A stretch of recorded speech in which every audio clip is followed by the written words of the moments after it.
స్వేచ్ఛ ఈరోజు ఏదైతే ఆత్మహత్య చేసుకున్నదో దాని వెనకల ఈరోజు ఎవరైతే తన జీవిత భాగస్వామ్యాన్ని నమ్ముకున్నదో తన హరాస్మెంట్ వల్లనే తన ఆత్మహత్య చేసుకున్నదని నేను బాధపడుతున్నా. సేమ్ టైంనే ఆమె మేమే కాదు బాధపడరు, ఈ సమాజంలో తల్లిదండ్రి కానీ తనకు పుట్టిన బిడ్డ కానీ ఇలా వాళ్ళు ఉద్యమ నేపథ్యం నుండి వచ్చిన వాళ్ళు. ఆమె చాలా ధైర్యవంతురాలు.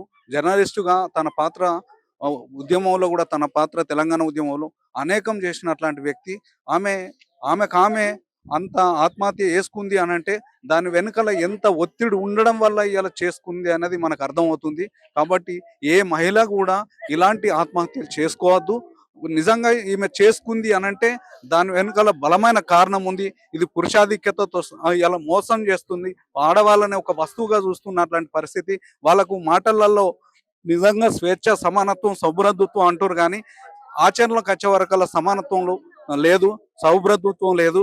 స్వేచ్ఛ ఆమె పేరులో ఉంది. ఆ స్వేచ్ఛ ఆమె ఇవాళ నిజంగా అది బాధకరం. ఆ ఫ్రీడమ్ ఆమెకు లేకపోవడం అనేది నిజంగా తల్లిదండ్రులు ఎంత ఆలోచించి స్వేచ్ఛ అని పెట్టిర్రో, ఆ ఫ్రీడమ్ ఎంత ఇచ్చిర్రో, ఆ ఫ్రీడానికి తగ్గ ఆమె బతుకు సరిగ్గా జీవించలేదు కాబట్టి అది బాధకరంగా మేము భావిస్తున్నాం. అది ఎప్పుడు కూడా ఇలాంటి పరిస్థితికి నెట్టబడకూడదు. అది చేయొద్దు అని అంటే పురుషులు కూడా తనను తల్లి పాత్రగా, ఒక చెల్లి పాత్రగా, ఒక మంచి ఫ్రెండ్ పాత్రగా తనను చూసినప్పుడే ఆ స్త్రీకి భద్రత ఉంటుందని చెప్పి నేను భావిస్తున్నా.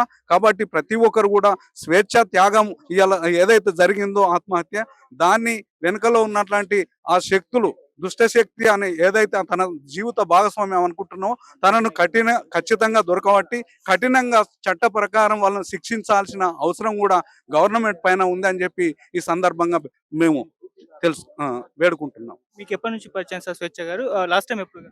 మాకు స్వేచ్ఛ వాళ్ళ ఫాదర్, వాళ్ళ మదర్ మాత్రమే నాకు బాగా తెలుసు. అమ్మాయి నాకు చాలా ఏమున్నా యాంకర్ గా ఒక టీవీలలోనే ఆమెను బాగా చూసే వాళ్ళము. TV9 లో చేసినప్పుడు కానీ ఇప్పుడు కానీ ఆమెను ఎప్పుడు టీవీలనే చూసినాం కానీ ప్రత్యక్షంగా అమ్మాయిని మేము చూడలేదు. కానీ వాళ్ళ ఫాదరు, వాళ్ళ మదర్ మాత్రం కమ్యూనిస్ట్ ఉద్యమంలో ఒక దాదాపుగా 25 ఇయర్స్ వాళ్ళు త్యాగం చేసినట్లాంటి పరిస్థితి. వాళ్ళు అంటే సమాజ మార్పు కోసం అనుక్షణం తపన పడ్డట్లాంటి వాళ్ళ ఫ్యామిలీ. కాబట్టి ఆ ఫ్యామిలీ అట్లా ఉన్నది కాబట్టి ఆ అమ్మాయికి స్వేచ్ఛ అనే పేరు కూడా వాళ్ళు పెట్టడం జరిగింది. ఏది ఏమైనా సమాజానికి తీరని లోటు, వాళ్ళ కుటుంబానికి తీరని లోటు, అన్యాయం జరిగిందని చెప్పి భావిస్తూ వారికి, వాళ్ళ కుటుంబానికి, వాళ్ళ బిడ్డకి అంటే వాళ్ళకు మనోధైర్యాన్ని ఇవ్వాలని చెప్పి సమాజాన్ని వేడుకుంటూ ఈమె కూడా ఆత్మశాంతిగా ఉండాలని చెప్పి మేము కోరుకుంటున్నాం. చెప్పండి మేడం, స్వేచ్ఛ గారి విషయంలో అసలు ఏం జరిగింది?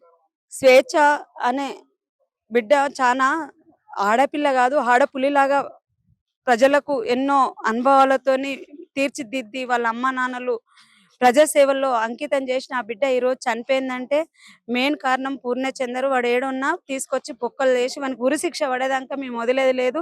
ఎందుకంటే ఇప్పుడు బాధలో ఉన్నారు, వాళ్ళ పాప కూడా మాట్లాడే పరిస్థితి లేదు. శంకరన్న, శ్రీదేవక్క కూడా నిత్యం ప్రజల కోసం వాళ్ళు ప్రశ్నించే గొంతు.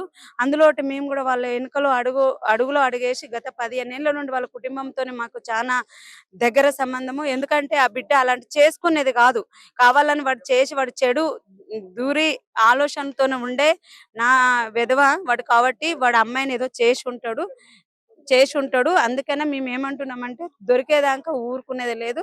దానికోసం ఇది అయిన తర్వాత పెద్ద ఎత్తున దాన్ని వాడు ఏడ ఉన్నా మేము రోడ్లు ఎక్కి ఇవన్నీ అన్ని పిఎస్లలో కంప్లైంట్ ఇచ్చేదాకా వదిలేదు లేదు. మీకు ఎప్పటి నుంచి పరిచయం? మీరు లాస్ట్ టైం ఎప్పుడు? మేము గత 15 ఏళ్ళ నుండి తెలుసు. లాస్ట్ టైం ఒక 3 నెలలు అవుతుంది. ఆ పాపతోని కలిసి మాట్లాడినాము. అక్క, మనం ఆడవాళ్ళము అన్నిట్లో ముందు ఉండాలి, ధైర్యంగా ఉండాలి. ఇంకా ముందున మన ఇప్పుడు సమాజాన్ని ఇంకా కానరాని అభయాలు ఎంతో మంది ఉన్నారు, వాళ్ళ కోసం మనం ఇంకా పెద్ద ఎత్తున చేయాలని ఆ బిడ్డ ఎప్పుడో మాట్లాడేది.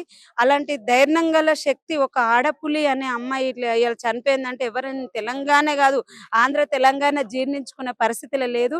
ఆ కుటుంబానికి ఏకైక పాప, ఒకటే కూతురు. ఆ కూతుర్ని కొంతమంది అయ్యో ఒక పిల్ల కదా మేము పెంచుకుంటామని ఇంట్లో కూర్చొని పెట్టుకోలేదు. సమాజం కోసము వాళ్ళు ఆ ఆనుమత్యాన్ని ఇచ్చినందుకు వాడు కావాలని దుర్మార్గుడు ఆ అమ్మాయిని ట్రాప్లో వేసి వాడే చంపి ఉంటాడని మాకు అనుమానం. స్వేచ్ఛ జర్నలిస్ట్, సీనియర్ జర్నలిస్టు. ఆమె గత 15 సంవత్సరాలుగా జర్నలిజం ప్రొఫెషన్లో పనిచేస్తున్నారు.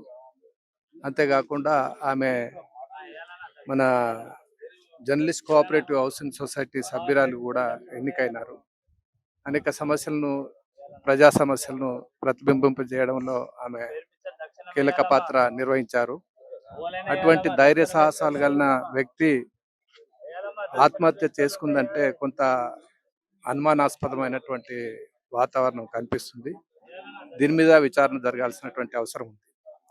రెండవది, ఈ మధ్య కాలంలో జర్నలిస్టులకు జీతభత్యాలు సరిగ్గా లేక ఆత్మహత్యలు చేసుకున్నటువంటి ఘటనలు చాలా జరుగుతున్నాయి. అందువల్ల ప్రభుత్వం కూడా జర్నలిస్టులను ఆదుకోవడానికి రైతులను ఏ విధంగానైతే బీమా కల్పించి 5 లక్షల రూపాయలు ఎక్స్‌గ్రేషియా ఇస్తున్నారో, అదే పద్ధతిలో జర్నలిస్టులను ఆదుకోవడానికి జర్నలిస్ట్ కుటుంబాలకు కూడా ఒక 10 లక్షల రూపాయలు వాళ్ళ కుటుంబాలను ఆదుకోవడానికి ఇచ్చేటందుకు చర్యలు తీసుకోవాల్సినటువంటి అవసరం ఉంది. ఆ వైపు ప్రభుత్వం చర్యలు తీసుకోవాలని కూడా ఈ సందర్భంగా విజ్ఞప్తి చేస్తా ఉన్నాం. సార్ ఎప్పటి నుంచి మీకు స్వేచ్ఛ గారి పరిచయం? అంతకుముందు లాస్ట్ టైం ఎప్పుడు? చాలా సందర్భాల్లో ఆమె ఫీల్డ్లో కనిపించేవారు. ఈ మధ్య కాలంలో మొన్న జర్నలిస్ట్ కోఆపరేటివ్ హౌసింగ్ సొసైటీ మీటింగ్లో కూడా ఆమె పాల్గొన్నది. ఆ మీటింగ్లో కూడా ధైర్యంగా మాట్లాడింది. జర్నలిస్టులకు ఇళ్ల స్థలాలు కావాలని, వాళ్లకు ఇళ్ల స్థలాలు ప్రభుత్వం ఇవ్వాల్సినటువంటి అవసరాన్ని కూడా ఆమె బాగా నొక్కి చెప్పింది. అటువంటి వ్యక్తి ఇంత నిస్సహాయమైనటువంటి పరిస్థితిలో ఆత్మహత్య చేసుకుందంటే నమ్మలేనకుంటాపోతున్నాం. ఆ మృతి పట్ల తెలంగాణ వర్కింగ్ జర్నలిస్ట్ ఫెడరేషన్ తరఫున, అదేవిధంగా Indian federation of working journalist తరఫున తీవ్ర సంతాపాన్ని, దిగ్భ్రాంతిని వ్యక్తం చేస్తాం.